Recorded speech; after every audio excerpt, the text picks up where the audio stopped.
Welcome to 10, the Tenant Experience Network. I'm your host, David Abrams. In this episode, we are connecting with Jennifer Djurkovic, CEO of Djurkovic Investment Properties. In this episode, we learn about Jennifer's career journey, starting out at The Real Deal magazine and building her network from there. She eventually connected with Bob Knakal, who asked her, "Do you want to read about the rich and powerful, or do you want to live it?" She later joined his team as an associate broker and stayed with the firm even after it was acquired by Cushman Wakefield. Jennifer knew she had the entrepreneurial bug and would eventually start her own firm, inspired to go out on her own and never look back. Jennifer shared a wonderful story about her family and their early experience with real estate. She has a wealth of knowledge in the CRE industry in New York City and has always tapped into the pulse of the industry. She offered insights into what people really want from buildings and how building operators are responding, emphasizing the need for innovation to support new talent and retain current employees. In our closing speed round, Jennifer shared a touching and powerful story about the tremendous impact the pandemic has had on her family. We're excited to share this podcast with you, so be sure to subscribe to 10 so you never miss an episode of the Tenant Experience Network. And now I'd like to welcome Jennifer to the show. I'm really glad you could be with us today. How are you? I'm great. Yourself? I'm fantastic, and I'm looking forward to our conversation. So let's start with your journey. Tell us about your journey to your current position and role. How did you get started in the business? So out of college, I worked at The Real Deal magazine, which is kind of the Bible of commercial and residential real estate here in New York City. And I worked closely with the publisher, Amir Karangi, and I handled some of their notable events, like the City Within the City. We did a huge event just covering the High Line. We had Michael Shyamalan, who was the Friends of the High Line, leader there, and Carrie Tamarkin, who is one of the biggest architects. So I handled some events in that regard. And I really gained a huge network through the magazine. And it was a great experience. We also branched out to South Florida, and I gained a Miami network as well. And one of my clients is actually Bob Knakal. He bought a huge marketing campaign for me, and he said a line, "Do you want to read about the rich and powerful, or do you want to live it?" I was like, that is a great line. I am working for you. I love and it. At the team, it was around, it was like the end of 2012. The Knakal team was the largest team in New York in terms of investment sales. It was a 14-person team. I was an associate broker. And I worked on notable transactions like 21 Penn Plaza, which was an office deal that we did. We actually represented the File organization, and we sold that asset for $244 million to a financial giant, TI. Wow. So it was a great experience. They got acquired by Cushman Wakefield. Bob and Paul sold their company for $100 million around the end of 2014. Which was the height of the market. And I was there for several years after that. And then I kind of wanted to go off on my own and be my own commercial broker. So I worked at Eastern Consolidated for almost 3 years. Dawn Paris and Peter Hausberg were power couple at that time. Right. And I worked on a notable sale as I did 29th Street, which was an XL deal, 30 East 29th Street on the south side between Park and Madison. That was a $100 million sale that we sold to Rockefeller Group, which they never built condos before, and that was their first project, and they hit it out of the park. I mean, those condos are, selling like hotcakes. I actually toured the property recently, and it's so nice to see, when you work on a land deal and then you walk past that block years later and a completely different transformation of that block. So it's rewarding in that regard. And then after that, they went under. and kind of felt the heat around the corner. And I got out right before they actually ended up going out of business. And I did a short stint at Ariel Property Advisors. Right. And I was there for about a year, and it really inspired me to start my own business. I felt like I kind of knew the ways around the commercial market, and I wanted to brand myself, start my own company, and do it my way, like Frank Sinatra says. He's actually right behind me. Well, good for you. You clearly had the entrepreneurial bug, and it had been obviously growing over those years, and you made it happen. So that's incredible. And we have in common. I had the opportunity to have Bob Knakal on our program not long ago, and what a great person, and just an industry expert. And I learned so much from that episode. So I'm sure you did as well. And here you are today in competition with him. Not quite. Not quite. Let him think so. I think Bob sold 88 buildings last year. Not last year, maybe 2 years ago, right before COVID. So right.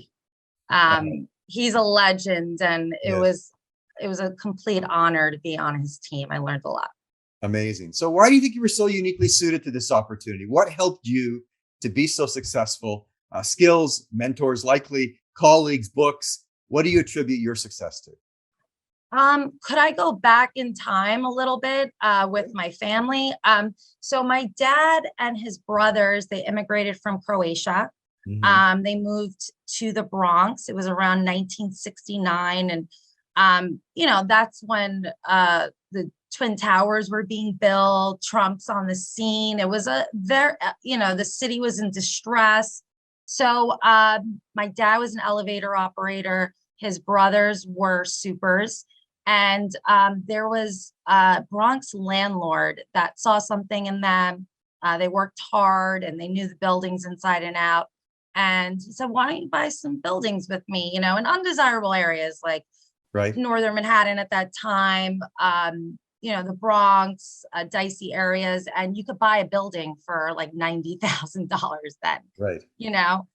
So they pooled their money in and limited resources, and they bought buildings together with this Bronx landlord, kind of gave them a shot. And I was always taught that, seizing an opportunity, it's not your income, it's what you do with it. And I think that real estate has a very romantic side to it in terms of, the American dream and immigrants coming here. And, sometimes when you're, you could be a professor in other countries like Croatia, or an engineer. And then when you come here, it means absolutely nothing. You have to kind of start from scratch. Mm-hmm. You're kind of like, I'm an engineer, but I'm cleaning like, it doesn't make any sense. So I feel like real estate kind of gives them that opportunity to get back on top and in the race. Amazing. That's a great story, and a very personal story. Thank you for sharing that. And another thing is, I speak Serbo-Croatian, and a lot of the supers are, of that descent, or they're from Montenegro. So I get into buildings pretty quickly because I speak the language. Your secret gives me a weapon. little bit of an edge, a leg up.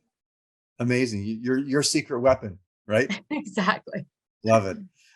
Jennifer, there's a lot of commentary around the return to workplace, and some extreme opinions being expressed, often confrontational, sometimes polarizing. We believe right now is the time to live and work in the world as it is right now. And we believe that the industry and the employers, the occupants, really can't continue projecting to a date in the future when we will return to normal, i.e. pre-COVID. But we really need to live in a world that we call now the new normal. And it's not a post-COVID world, it's a world with COVID. And I'm just wondering, from your perspective and your lens through the investment world, what do you think that means for the commercial real estate industry? How can buildings still continue to be important to businesses and people? Sure. I think it was a very tough period, right when the pandemic happened, COVID-19. Buildings were, commercial buildings especially, were being emptied out all over the US. And it was a huge shock. I mean, landlords are, they still have to pay their mortgages. Yep. And some of these tenants were just leaving in the middle of the night. Mhm. And a lot of the employees, they don't want to be in the office, especially at that time. So in terms of just the dollar volume, Manhattan alone has 463.8% of square feet inventory in the city. Right. So that dropped the dollar. I think the full market office value dropped at 20.6 billion citywide in 2020. That's I a mean, lot. if that's not an impact to commercial real estate, Right. I don't know what is. I mean, Right. we also pay the bills in terms of the landlords. I mean, for the city, because most of the tax revenue comes from commercial buildings. And also other, transfer taxes, but the bulk of it is through Right. the commercial industry. So something has to give. Mhm. And it's very concerning for the owners. Now, these owners really don't want to let go of these buildings. Right. I was a good broker and I tried on some of these big office buildings that had, 60% vacancy, some of the older buildings. And they don't want to let them go. And a lot of the buyers are approaching these owners with a steep discount. Right. And they're kind of, the market is very uncertain right now, and they don't want to just give these buildings away at a steep discount. But also it's some of these buyers they might be thinking that they're getting a bargain, or they might be, kind of catching a falling knife, as they say, because of the uncertainty. Right. So from what you're seeing, then there's not that the inventory of buildings for sale has increased, and the buyers are looking for those steep deals, and so there's not really a match being made here, I'm assuming. No, it isn't at all. But just because of the uncertainty right now. Right. And everyone's kind of just waiting to see what's going to happen. Mhm. And a lot of these, 90% of buildings in New York City are over 20 years old. Right. There's a joke in commercial real estate that if you have an office building that's from the 80s, it's considered a new building. Right. Especially the buildings in financial district, they're old. And so, are you seeing any reinvestment? Are you seeing any of those owners who are, they're determined to stick through this? Are they investing? Are they, how are they looking at their properties in terms of responding to the way that the market has changed? A lot of owners are trying to do a facelift, as they say, do Right. some upgrades on some common areas, the lobbies, and trying to do a facelift, but it's not working. A lot of these tenants are demanding, open spaces, natural light and air, collaborative spaces, also concierge companies that would offer programs, some type of community that these tenants could be involved in. If you're going to take these tenants out of their home, You've got to you're work gonna hard have to make it worth it. Yeah. And they are in the driver's seat, let me tell you, Right. because they are running the show right now. Right. The power has shifted. Yes, employers are trying to recruit new talent, keep the same talent, because it's very easy to get a different job, better benefits, paid more. And, a lot of these employers are tiptoeing around, we can't say it's not flexible because Right. they'll go somewhere else. Right. So, that's putting a big strain on the employers and also the building owners, because what do the users want? And Right. you got to look to the users, and then these companies are racking their brainstorming, how can we get them back to the office? Right. Because that's what they want. There's a whole phenomenon with quiet quitters where employees aren't, they're doing the bare minimum. Mhm. And I don't care what anyone says, when you're in the office, and you're around, your colleagues, and the best ideas come from collaboration. Yeah. And Yeah, no, I agree. And actually, this is a great segue to our next question, which really talks about the people. And you talked about listening to the people, recognizing what the people want. We think the pandemic certainly has accelerated what was already happening in terms of a recalibration of the market to recognize that buildings are really places for people. The old build it and they will come really doesn't fly. And people are the real asset, not the building. And we certainly learned that as buildings emptied out in March of 2020, not much of an asset when nobody's in them. So as a result, we believe that tenant experience, workplace experience is fast becoming the new differentiator and is really now driving real estate decisions, perhaps even more so than those historical determinants as its location and class. People are looking at their building and not just the physicality, but wanting to know what else do we get? And so you touched on a few items, but I'm just curious what you think building operators will be looking to in the future in terms of how they deliver great customer experience, great tenant experience. How will they define that now, and what might be coming down the road in the future? I think innovation is huge. I think that buildings are important because it creates kind of an identity, and in terms of who comes in. So if you see all these upgrades, the new talent comes in and they look around and they see, do I belong here? What's this company's personality? Are these employees comfortable here? And it's a culture in terms of how the office spaces are laid out. Right. And for current, to retain new talent and also to keep the current employees. I think it just really comes down to the upgrades, I have to say. Right. It was just the layout in general. Right. I'll give you a good example. Cushman Spire, great developer. They developed a building called the Spiral in Hudson Yards, and Bjørn Engels, who's a Danish architect, he designed the project, and they hit it out of the park. Right. I mean, rooftop has a happy hour restaurant that has sweeping views of the city. Every floor is connected to an outdoor space. They have collaborative rooms. They have rooms that have quiet nooks. So if you don't want to be collaborating and you kind of want to just meet deadlines, you have that option too.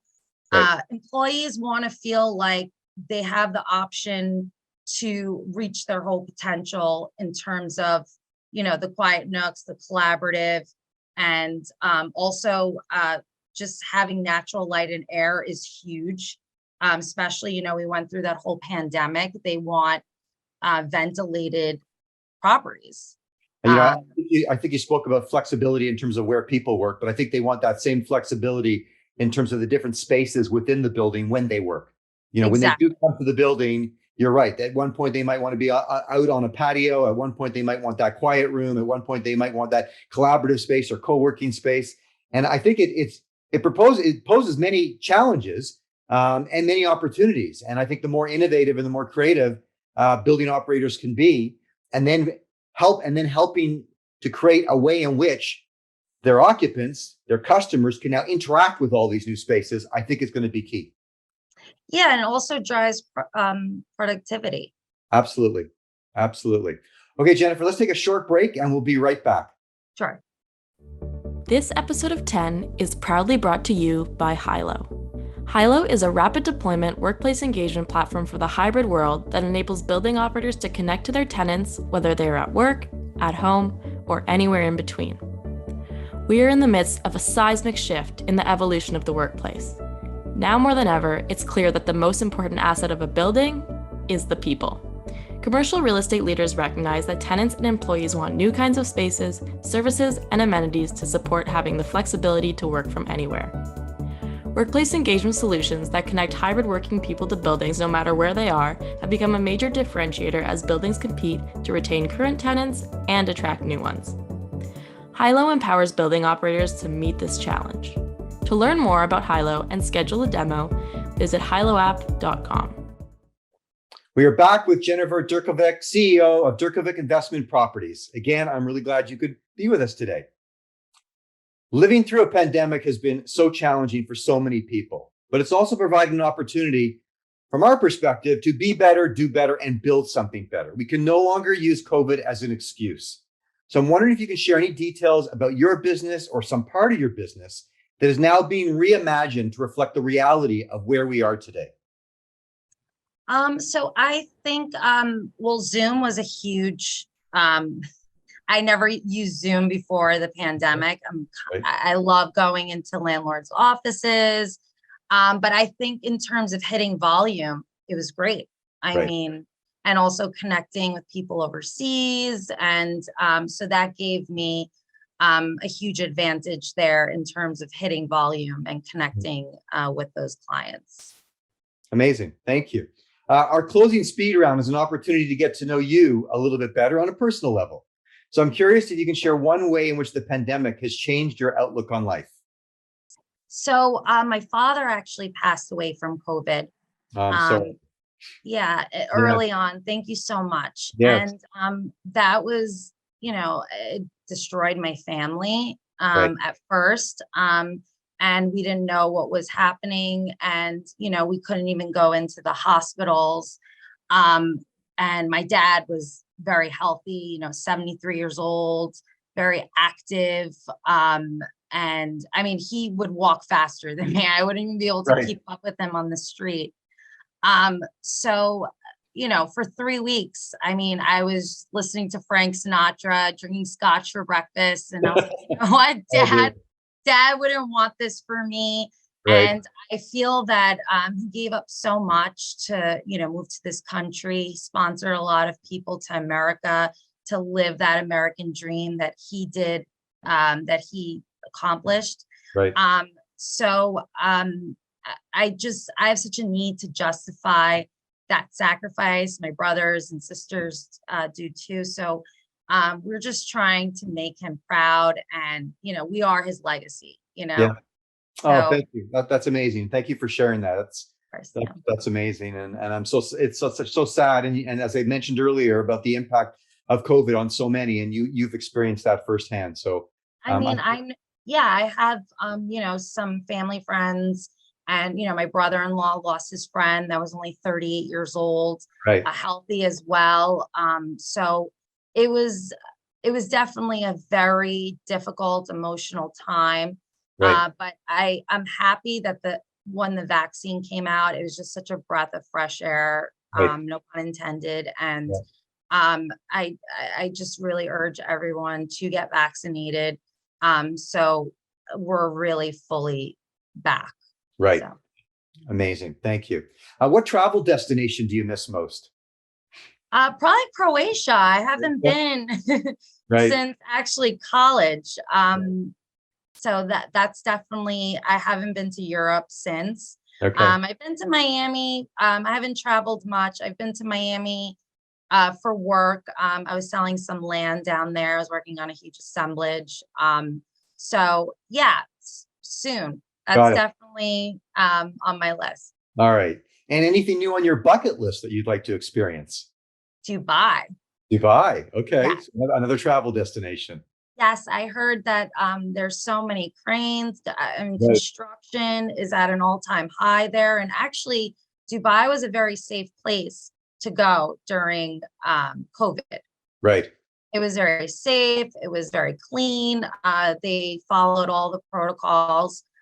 So, they're a very efficient country, and I would love to learn more about their culture and also the real estate. Excellent. What is your favorite technology that is new to your life? You may have already given us that answer earlier, but your favorite technology? Probably, actually, drone. Okay. Yeah, I've been some of the land deals that I've been doing that's not in New York.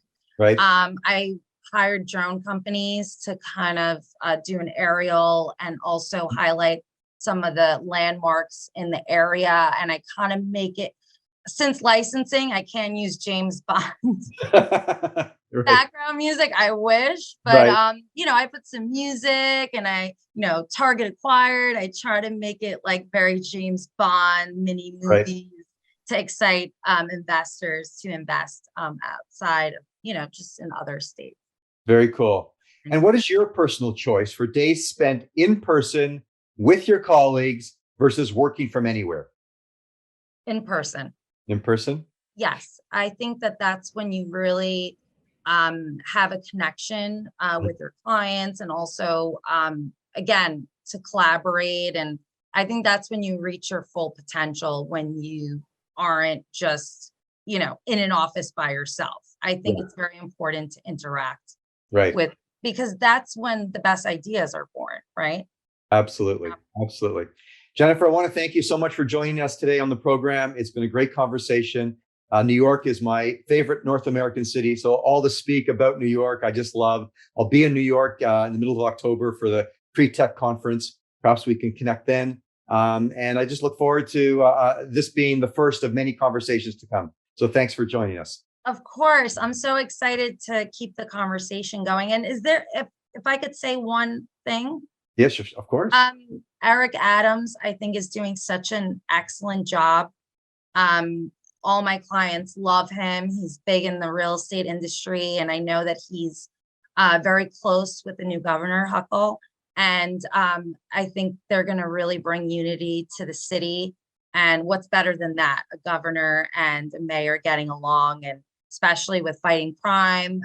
They're putting a $5 million surveillance program in underground in the subway. And I think they've really been on top of it, slowly but surely. I think that, we're number one for a reason. Amazing. Most resilient city in the world. So I'm excited. Absolutely. For all that. Great. Well, thanks for sharing that. And again, thanks for coming on the program, and we'll see you soon. Take care now. Bye. Have a great day. You too. Bye now. I want to thank Jennifer Djurkovic for joining me on this episode of 10 and for continuing the global conversation around buildings being part of a robust ecosystem, helping to build great companies, and that they are vital in the effort to cultivate and support great people and teams. The future of the workplace will likely take many forms, and we will continue to explore what that looks like together. Subscribe to 10 for more conversations with leading CRE industry professionals and experts who all have something to say about tenant experience and the future of the workplace.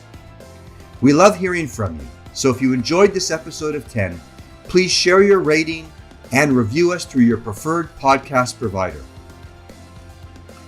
If you or someone you know would like to be a guest on a future episode, just reach out to me directly at david@hiloapp.com. And until our next episode, I wish you all continued success in building community where you work and live. Thank you.